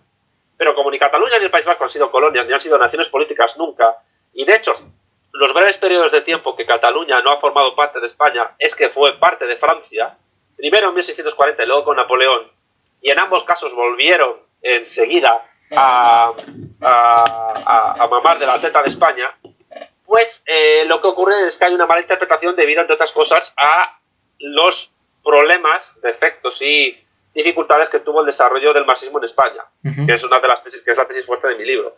Como nunca hubo marxismo netamente español y en español, los autodenominados marxistas en España hacen unas interpretaciones de los textos clásicos del marxismo-leninismo que la verdad es que están muy alejados de lo que es la doctrina. Y ellos dirán, bueno, y aquí llega Armesilla el listo a tratar de enmendarles la plana a toda esta gente a nivel histórico. Y yo no enmendo la plana a nadie. Yo simplemente expongo la doctrina, porque mi libro en el fondo no es más que la exposición de textos históricos de grandes marxistas. Y si ellos tienen que refutar a gente, tienen que refutar a Marx, a Engels, a Lenin, a Stalin y a Rosa Luxemburgo, no a mí. Y la única manera que han encontrado de, entre comillas, llevarles la contraria a estos autores es decir que o bien no conocían España o bien les faltaba información. Pero vamos, eso es marear la perdiz. Negro sobre blanco dijeron lo que dijeron. Trata de refutarles y deja de llamarte comunista cuando en tu puñetera vida lo has sido. La siguiente pregunta es importante. ¿Cómo influye el eurocomunismo en el PC y en el PSOE? En el PSOE, hombre, yo creo que el eurocomunismo como intento, el eurocomunismo surge en Italia con Enrico Berlinguer, que en el fondo el eurocomunismo para mí fue el principio del fin del Partido Comunista Italiano. Es un eurocomunismo adaptado a las tres grandes naciones con el permiso de Europa Occidental, que son Francia, Italia y España, con el permiso de Portugal, porque el Partido Comunista Portugués tuvo una historia completamente distinta y el Partido Comunista Portugués nunca asumió el eurocomunismo. Ahí estaba Álvaro Puñal para evidenciarlo, y de hecho la importancia que tuvieron los comunistas portugueses en la Revolución de los Claveles, aunque luego fue abortada, dice mucho de la independencia doctrinal que los portugueses siempre tuvieron con respecto a esa nefasta ideología. Pues sin embargo yo creo que el eurocomunismo fue la socialdemocratización de los partidos comunistas tradicionales, la definitiva. Y eso, claro, permitió al Partido Socialista Obrero Español y a otros partidos socialdemócratas en estas otras dos naciones que te he dicho, en poder convertirse en el hegemón dentro del campo izquierdista. El eurocomunismo en el fondo fue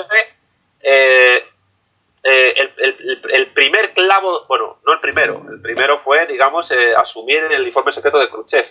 Y aparte que, bueno, ese fue el segundo. El primero realmente fue el no desarrollo de un marxismo propio, que en Italia sí se hizo, porque, bueno, el Partido Comunista Italiano dio la figura de Antonio Gramsci, que además de ser fundador, es uno de los grandes teóricos del marxismo a escala universal. ¿Qué gran teórico marxista ha dado el Partido Comunista de España que sea famoso a escala universal? Pues ninguno realmente. Te puede decir, no, Paco Fernández Güey, Manuel Sacristán, no sé qué, pero esta gente realmente son teóricos que, sin negar su importancia y sus aciertos parciales, no llegan a tener el nivel que llegó a tener Gramsci, en absoluto. Y el tema es que no había... a ver cómo te lo digo sin herir qué matasillero susceptibilidades. Un rasgo que evidencia que nunca hubo un marxismo netamente español es que nunca el Partido Comunista de España dio grandes figuras teóricas a escala universal de marxismo. Y la asunción, fomentada por Santiago Carrillo, del eurocomunismo, da cuenta también de ello. Aunque es verdad que en Italia, a pesar de Gramsci, pues asumió el eurocomunismo. Pero claro, por una interpretación de Gramsci no leninista. Hay que tener en cuenta que Gramsci escribió sus cuadernos desde la cárcel, estando precisamente en la cárcel, encarcelado por Mussolini, y que tenía que escribir sus cuadernos con un lenguaje cripto, o sea, quiero decir, con eufemismos, para que no se los pudieran requisar.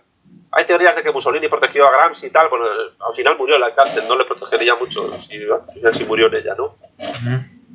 Pero Gramsci básicamente escribió sus textos con otras ideas. Por ejemplo, él hablaba de bloque histórico para no hablar de partido de vanguardia, para no hablar de movimiento comunista. Él habló y tampoco hablar de partido revolucionario, ni de proletariado. Y lo hizo simplemente por una cuestión de poder conservar sus escritos en la cárcel. Pero Gramsci era un absoluto y ortodoxo marxista-leninista estalinista. De hecho, yo incluso me atrevería a decir, salvando las distancias, y ya que me entrevistas, pues creo que es una hipótesis que yo empiezo a pensar y que manejo, que tendría que demostrar y tratar, pero yo empiezo a manejar la siguiente hipótesis. Hay un cierto paralelismo, salvando las distancias, entre Gramsci y Gustavo Bueno.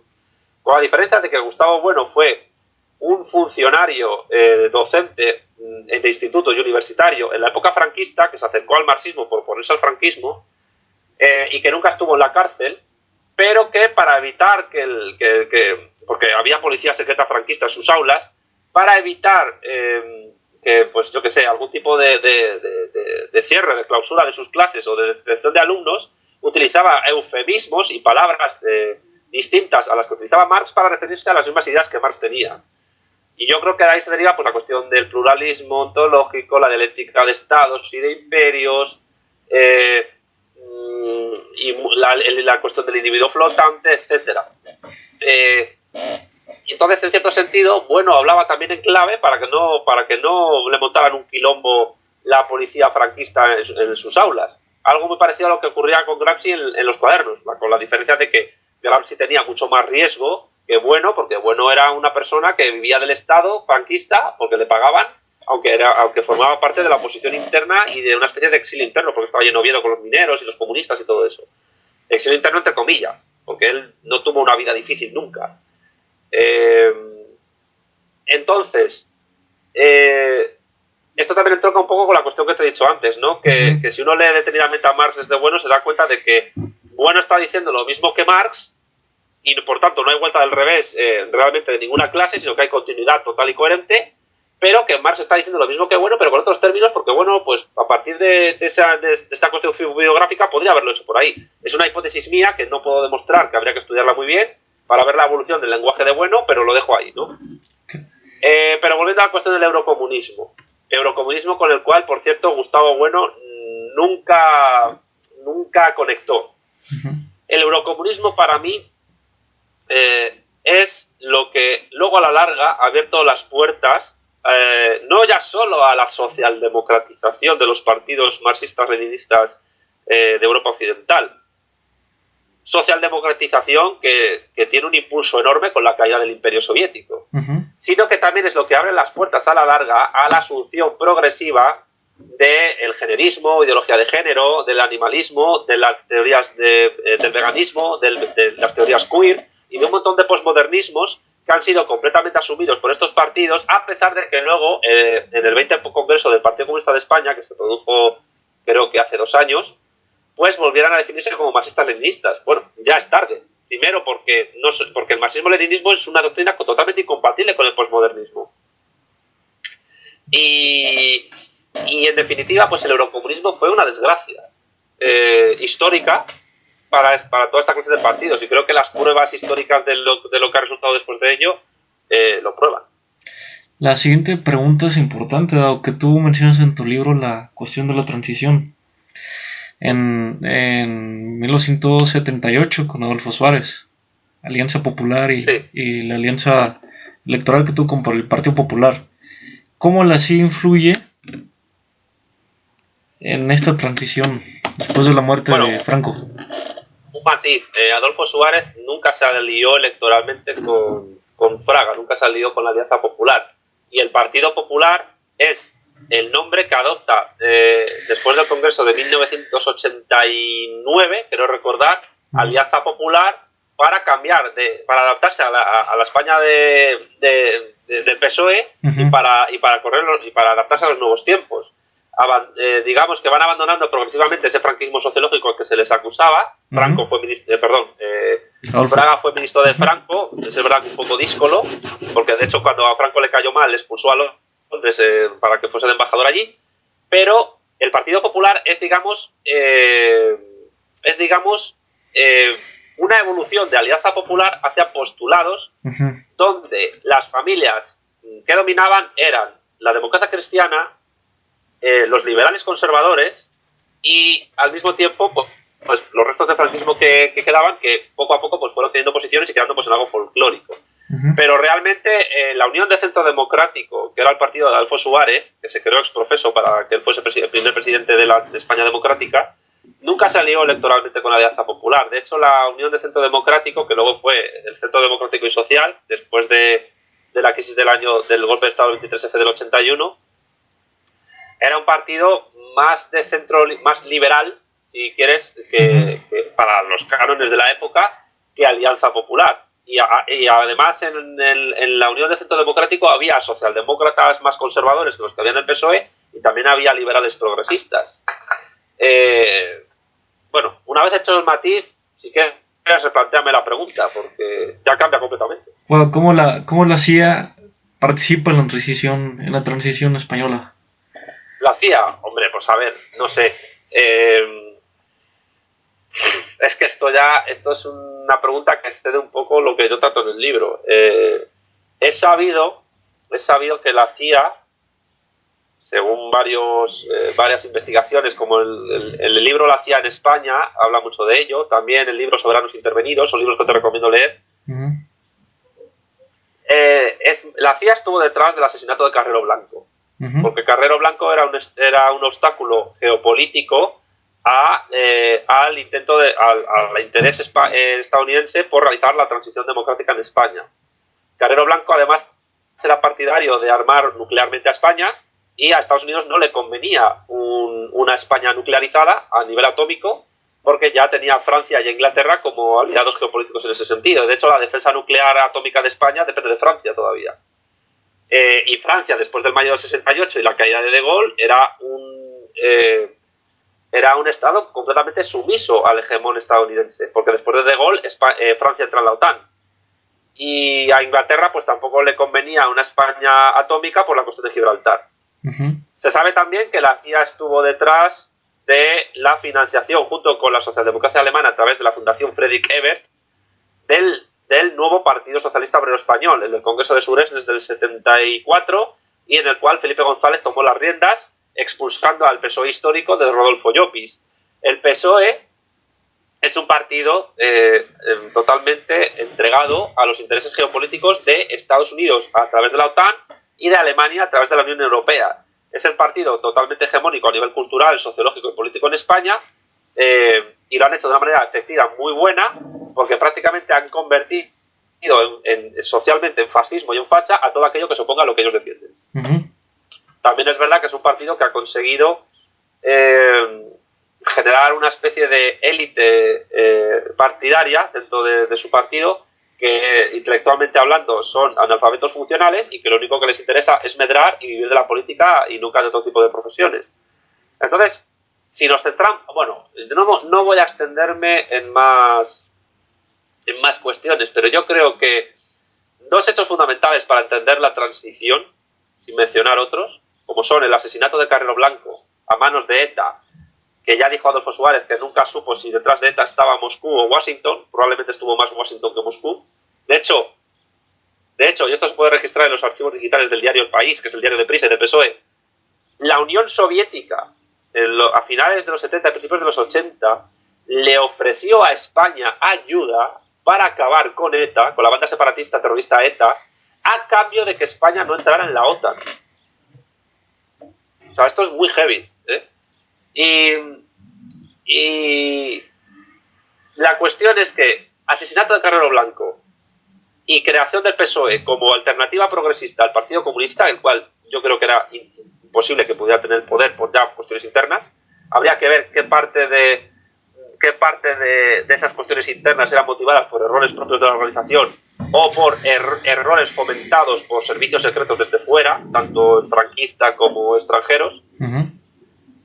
Pero lo que está claro es que esos dos acontecimientos, el asesinato de Carrero Blanco y la construcción del nuevo PSOE para evitar una victoria comunista en España o un partido comunista fuerte en España, fueron fomentados por la CIA.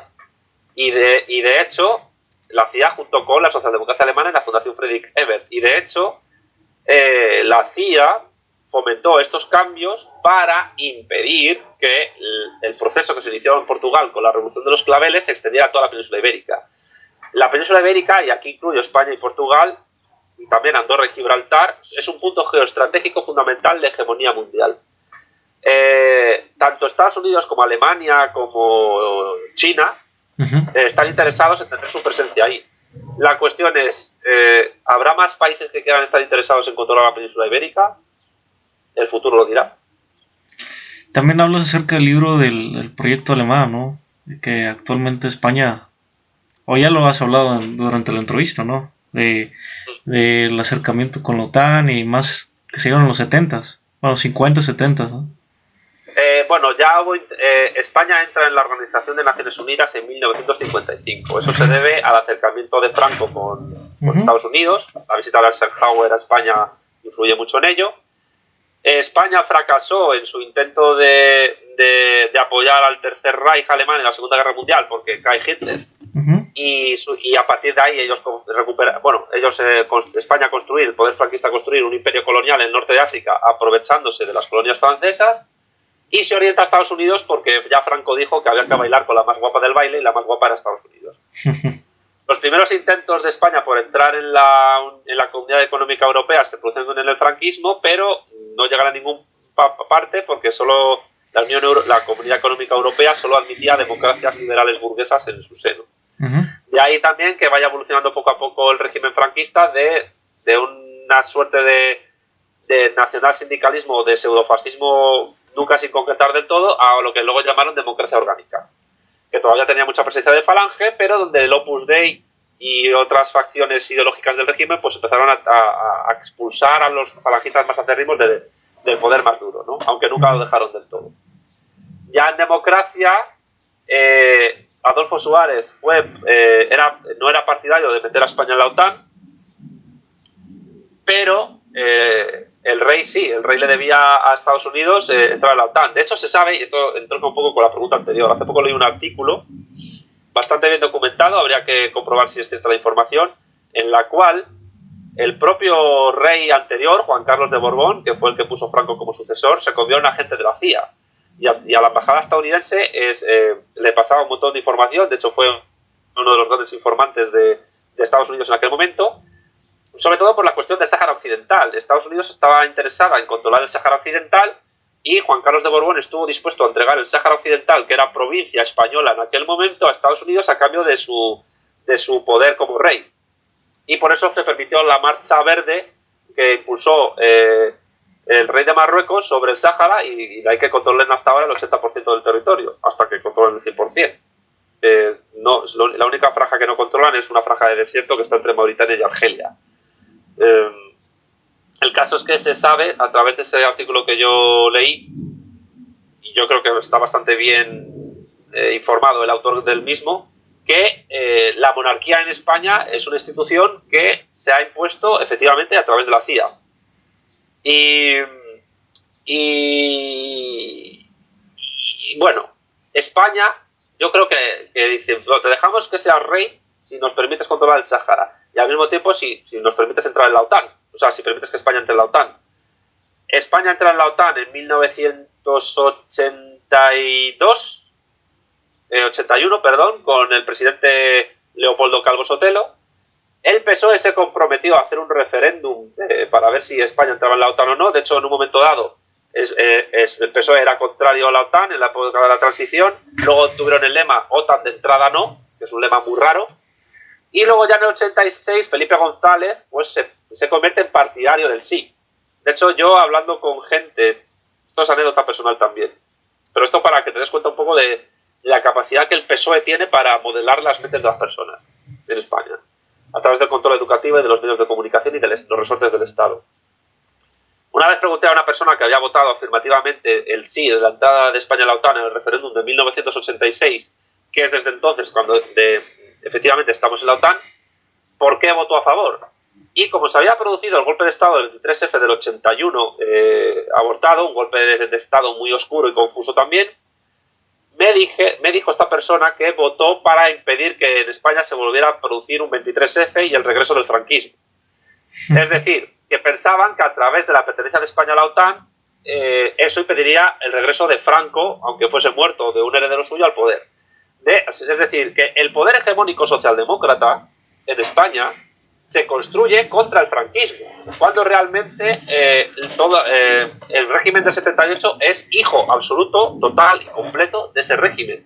Hijo total, absoluto y completo también de sui generis. ¿Por qué? Porque tú puedes ser hijo de alguien y no tener todas las características de tu padre.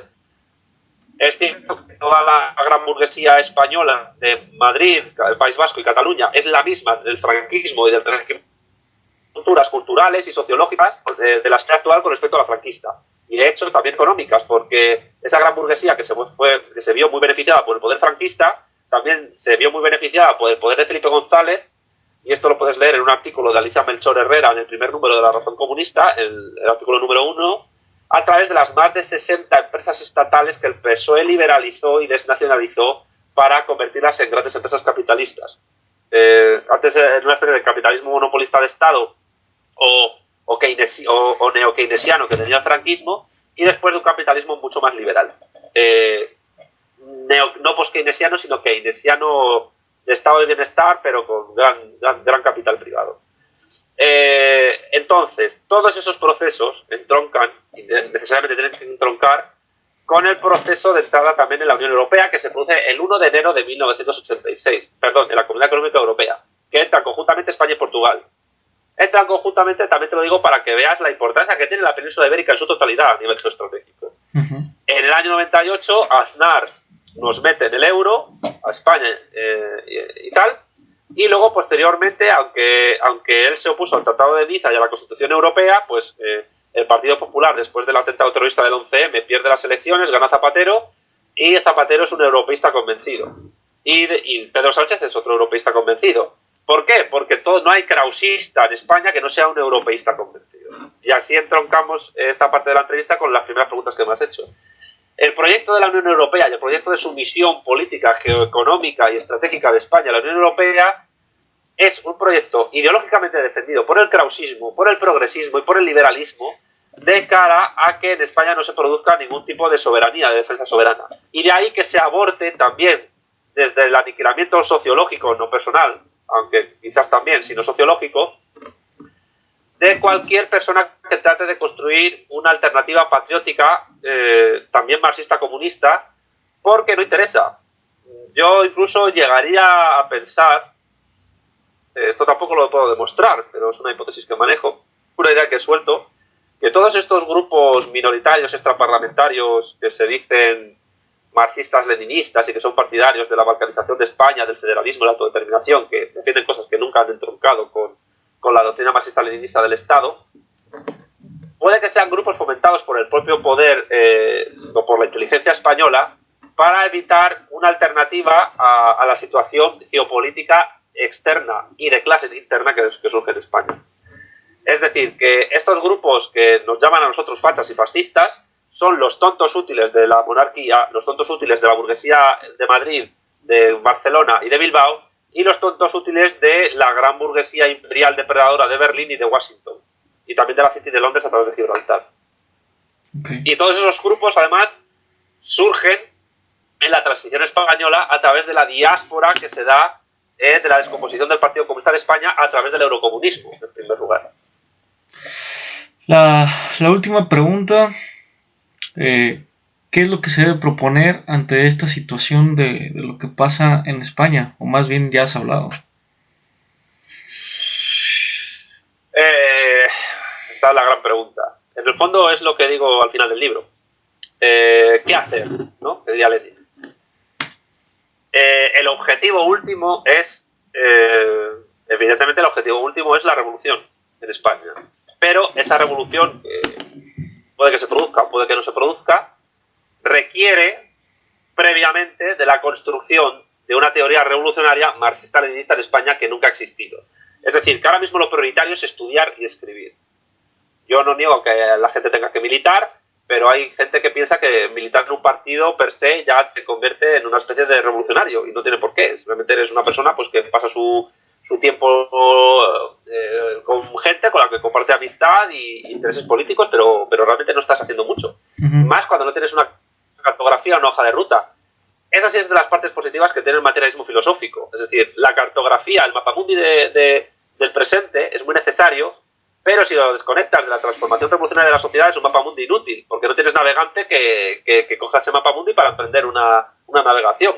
Y además, a través de la navegación, el mapamundi se cambia, porque la cartografía, evidentemente, tiene que variar, descubres nuevos accidentes, etcétera. Pero claro, al producirse esa desconexión entre Bueno y Marx, empezada por el propio Bueno en sus últimos años de vida y continuada por algunos de sus discípulos, pues ahí tienes un sistema filosófico que podía tener un gran potencial revolucionario político, pero se ha transformado en un trasto inútil e inservible más allá del pasatiempo de titular filosóficamente el presente.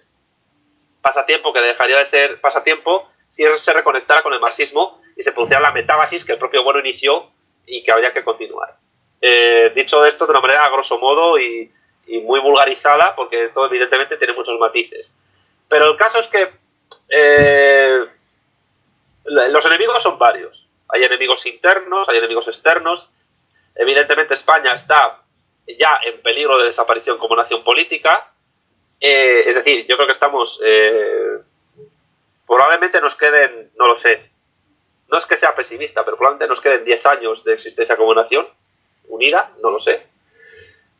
Y si se produce una balcanización, se tendría que producir un risorgimento después. Un risorgimento que no sé cuánto tiempo tardaría, pero evidentemente ese risorgimento, esa reunificación de España, que tendría que producirse al mismo tiempo que se produce una ruptura con Europa y con la OTAN y con el poder anglo-germánico, tiene que ser un risorgimento que pueda construirse como una especie de segunda reconquista. Y sé que a mucha gente le va a chocar que utilice este término, pero me da exactamente igual. La reconquista, que fue lo que permitió la construcción de España como nación histórica, se realiza contra el Islam en la Edad Media.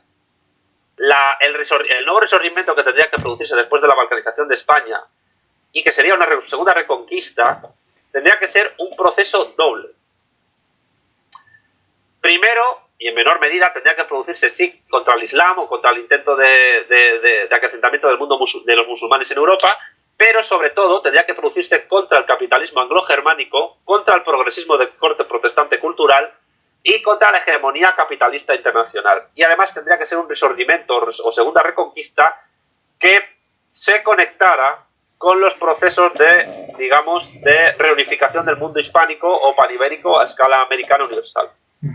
Es decir, que la construcción de un movimiento comunista en España, a mi juicio, depende y está muy determinado del éxito de la construcción de un movimiento comunista en la América hispánica o en la América iberoamericana. Y viceversa. ¿Por qué? Porque ahora mismo, con la elevación de China como gran hegemón mundial, el umbral de poder geopolítico, que diría Marcelo Gullo, se ha elevado. Y por tanto, la idea de una América Latina unida, que abarca unos 600 millones de personas y todo lo que va del Río Grande a Tierra de Fuego, ya está, es una alternativa geopolítica que se construye primero contra España y después contra Estados Unidos.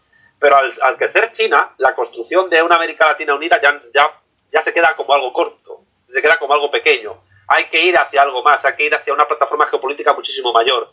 Esa plataforma geopolítica solo puede ser panibérica. ¿Y qué es el paniberismo? ¿O qué es la iberofonía?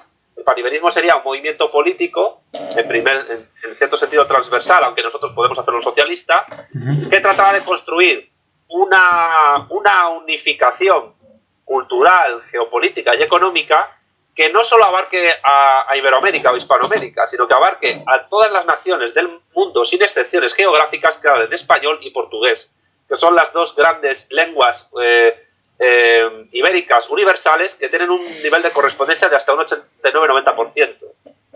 Y eso implica no ya solo el acercamiento entre Iberoamérica y España y Portugal, sino que también hay que tener en cuenta a Guinea Ecuatorial, el Sahara Occidental, Angola, Mozambique, Timor Oriental, Santo Tomé y Príncipe, Cabo Verde, Guinea-Bissau, todos los países que conforman la comunidad de países de lengua portuguesa y también las poblaciones hispanoparlantes y lusoparlantes del resto de la geografía mundial, que abarcan 800 millones de personas y que serán 900 millones en breve tiempo. Y ahí las dos grandes naciones que tienen mucho que decir a esto por dimensiones geográficas y demográficas son Brasil y México, evidentemente. El problema que tiene Brasil es digamos, su burguesía, que es una burguesía totalmente entregada a los intereses de Estados Unidos y totalmente ajena y contraria, porque ven un peligro de asimilación por parte del mundo hispanoparlante. Y por tanto se piensan más como convertir a Brasil en una superpotencia mundial que como ser la Prusia que unifica este mundo panibérico. Y el problema que tiene México, y tú lo sabes perfectamente, es que está demasiado cerca de Estados Unidos. Es un estado que ha asumido absoluta y completamente la leyenda negra a nivel de superestructura ideológica, igual que España. Incluso el propio nombre del país, México, evoca más a periodos prehispánicos que hispánicos, y que además, y esto es muy importante, hay una suerte de asunción esto es una crítica que os hago, que a lo mejor tú la puedes compartir o no. Hay una suerte de asunción por parte de los mexicanos de una derrota histórica contra Estados Unidos, cuando los mexicanos son incapaces de sentir ningún tipo de histórica y patriótica por el hecho de que Estados Unidos os arrebatara más del 54% de vuestro territorio después del Tratado de Guadalupe Hidalgo. Es muy raro, es tremendamente lamentable y triste que un mexicano que cruce la frontera con Estados Unidos y llegue a Texas, California, Nuevo México, Nevada, Arizona, Oregón, o incluso que llegue a Vancouver, porque el territorio de Nootka durante varias décadas fue imperio español. Es tremendamente lamentable que un mexicano al cruzar la frontera y llegar a esos territorios no diga estoy en patria, porque vale, de facto no es su patria, de facto es Estados Unidos, pero un revolucionario mexicano tendría que luchar por dos cosas. Primero por la revolución en su país y por el aniquilamiento total y absoluto de los enemigos de la revolución, incluidos los narcotraficantes, que son burguesía ilegal, y al mismo tiempo por la recuperación del territorio perdido. Porque la recuperación del territorio perdido, que es todo lo que va del Mississippi hacia el Pacífico, requeriría la conformación de México como una superpotencia mundial, que ahora mismo es imposible que lo sea, con las fuerzas que tiene. Entonces, o se hispaniza Estados Unidos entero, pero claro, lo tiene muy difícil Brasil para convertirse en hegemón y lo tiene muy difícil México, pero evidentemente son los países más importantes de este juego. Está en los mexicanos el tratar de desarrollar un marxismo netamente mexicano, que yo creo que tampoco ha existido nunca, y por tanto un marxismo en español que influya también y sea de influencia recíproca con el marxismo que nosotros podamos desarrollar en Argentina, en España, etcétera, incluso en Brasil. Tú lees portugués y te enteras perfectamente de lo que pone, y ellos también. Así que, ¿qué hacer? Pues en principio, y lo más perentorio, es trabajar por la construcción de una teoría política revolucionaria que valga para España y que pueda ser también influencia para naciones que comparten un sustrato lingüístico igual y en las cuales se tienen que desarrollar procesos políticos revolucionarios que a la larga también ayudarían a que ese resortimiento o segunda reconquista española fuese más efectiva.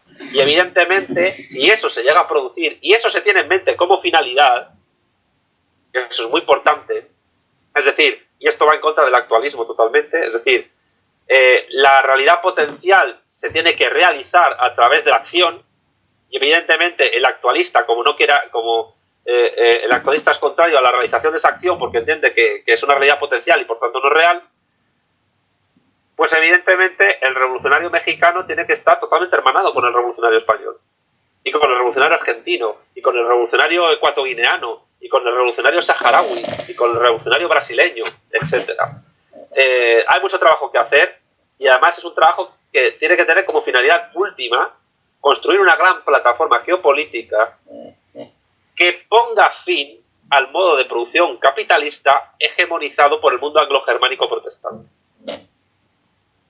Y yo creo que con esto ya termino la contestación a la pregunta. Queremos agradecer que hayas aceptado la invitación al programa Cosmonautas, o te gustaría agregar algo más acerca de lo que hemos conversado. No, simplemente agradecerte las preguntas, han sido tremendamente interesantes, gracias por dejarme explayarme. Espero que para la próxima no pasen 3 años y medio para la próxima entrevista que tengamos. Para mí ha sido un placer, siempre es un placer conversar contigo por cámara. De hecho, me es más cómodo hablar contigo por cámara que por escrito, porque hay una interacción mucho más cercana, nos vemos los rostros y tal. Ajá. Y nada, yo quiero aprovechar para mandar un saludo a todos los mexicanos que nos estén viendo. Es una nación a la que estimo muchísimo. Y bueno, la verdad es que espero en algún momento poder estar por allí, porque sé que hay gente que está interesada en conocerme en persona. Y yo no sé si mientras esté en Argentina podré escaparme en algún momento a México, me gustaría. Tengo ganas de conocer a mucha gente allí, también tú. Y nada, que la verdad es que espero que esta entrevista sirva a mucha gente en México que pueda ver que pueda ver la misma para simplemente poder plantearse no ya solo su visión sobre lo que es España o lo que es el marxismo, sino si en algún momento también les puede servir para replantearse la visión que tienen sobre su propio país, que probablemente sea de los países del mundo uno de los más necesitados en desarrollar un proceso revolucionario en el sentido clásico de la palabra. Y si esta entrevista ha servido para pensar en ello, pues ya saben que combatamos codo con codo y empecemos a construir juntos esa teoría política revolucionaria en español. Pues marxista, materialista. Gracias. ¿Cómo pueden contactarte mediante tu red social, el Twitter y tu página de Facebook, así con tu nombre? Sí, a ver, yo las redes sociales en las que me muevo, tengo canal de YouTube, que a partir de dentro de unos meses creo que empezaré a subir más vídeos.